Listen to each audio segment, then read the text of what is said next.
We are going to China.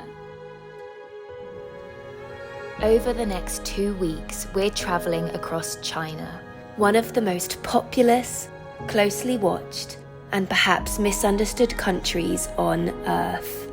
With tensions between East and West rising, borders only recently reopening, and a history that spans revolution, famine, and rapid modernisation, we felt that this was the right time to come. This journey will push every comfort zone we have. But more than that, it will challenge the myths and stereotypes we were raised to believe about this country and its people. This is not the China we were told about. This is the China we saw for ourselves. We've arrived in Beijing. Very excited for what's to come next. We're in the train now. Definitely a different vibe from Korea though so far. This is very serious. Though we had a beautiful encounter. Local girl that just saw us being a bit lost and she was like, oh, sorry, do you guys need help? Great first start for That's very China, true. I'd say. That's very true. That's lovely. And we're off. Beijing. Oh wait. We're accelerating big time.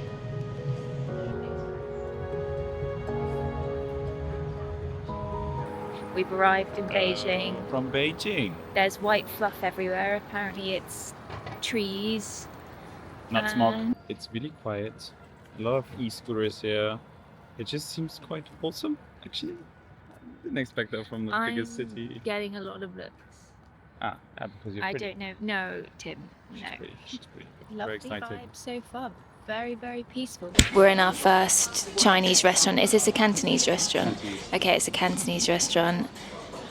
I've got sweaty palms. Some of the pictures that came up on Google were like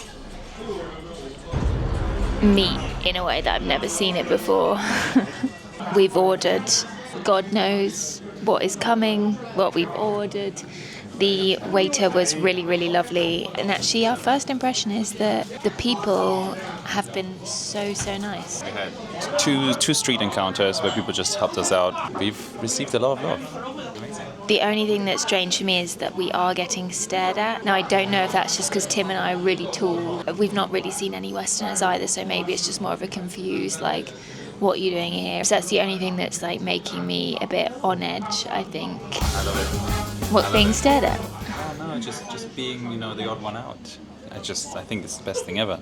Like, if you want to explore, if you want to immerse yourself, I can't see anything better than just being out there with all the locals, I'm so scared. Just have a bite.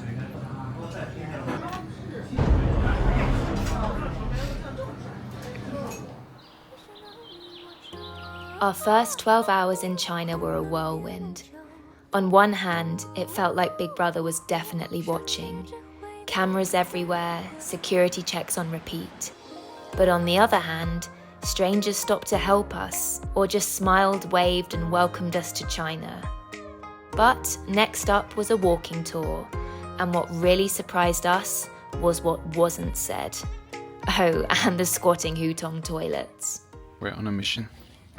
Lauren will go to a public toilet. We were told. They're not closed up, there's no doors. There's just some barriers. And obviously it's just a hole in the bottom floor. So, good luck. You got toilet paper? Yes.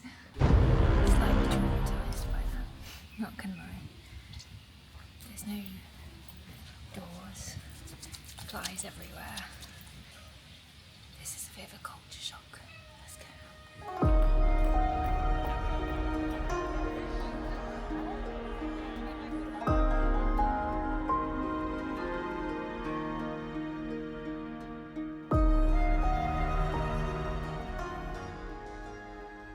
Beijing is definitely not the easiest place to just stroll around.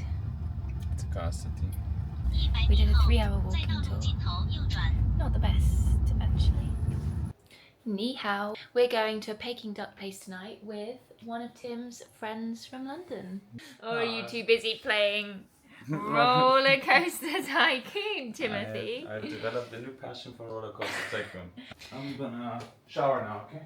Oh, We spent the day on a walking tour of Beijing. It was a little bit strange.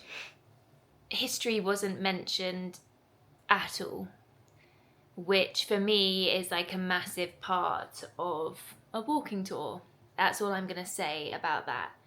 So I am listening to some podcasts now, trying to learn a bit more about the history of Beijing. Yes, yes, yes.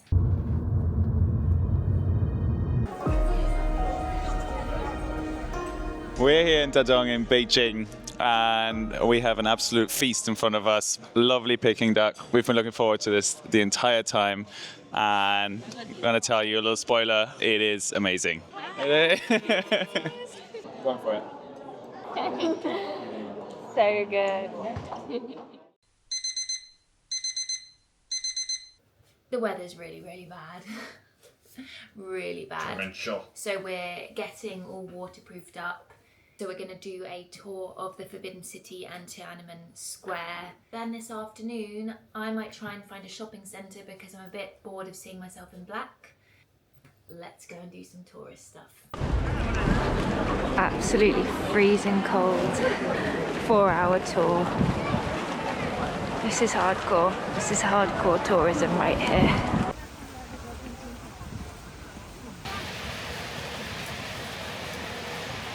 Still raining. Still rainy. Behind me is Tiananmen Square. You can see the portrait of Mao Zedong.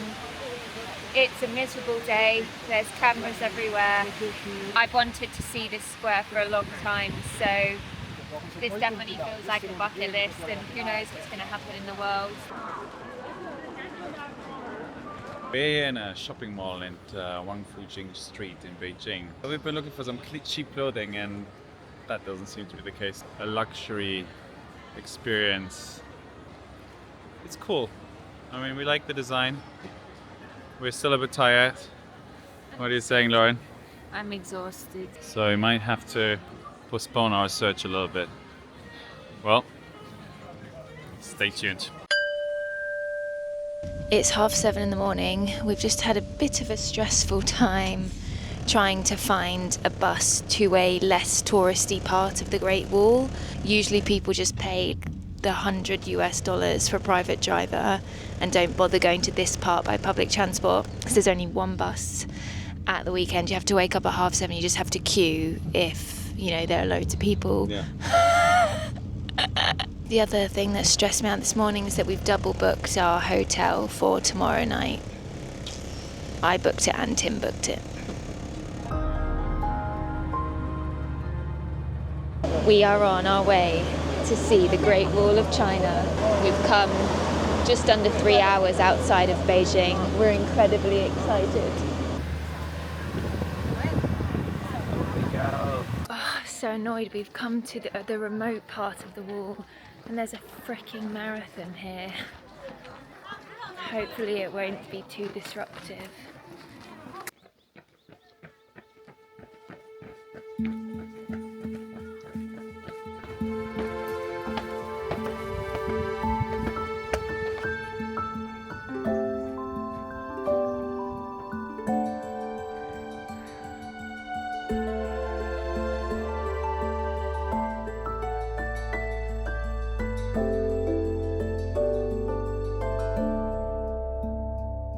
This is one of the most beautiful things I've ever seen in my entire life. It's so insanely huge. It's amazing. It's unbelievable. You can see the wall as far as the eye can see, right in those kind of faded mountains in the back. It's insane. This is one of the most amazing things I've ever done in my life, without a doubt. It's the coolest thing.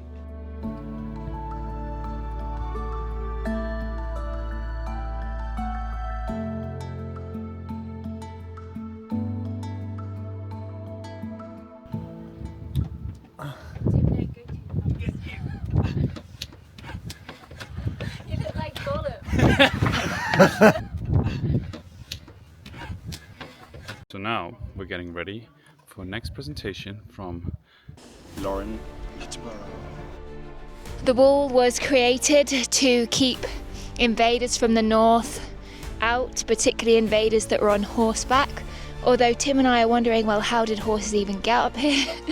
So I think at the moment we have more questions than answers, but I guess that's what makes a wonder of the world a wonder of the world. We can see about 20 kilometres into the distance, and the dragon-like wall still snakes round the mountain tops. Unbelievable.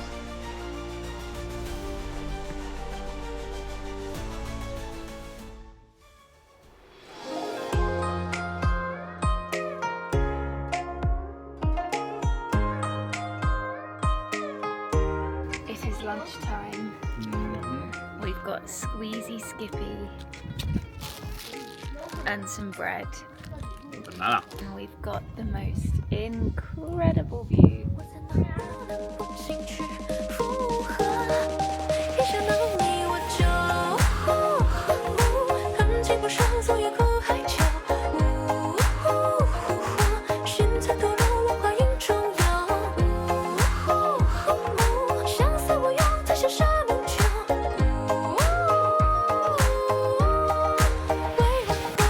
Today we're doing the world's most dangerous hike.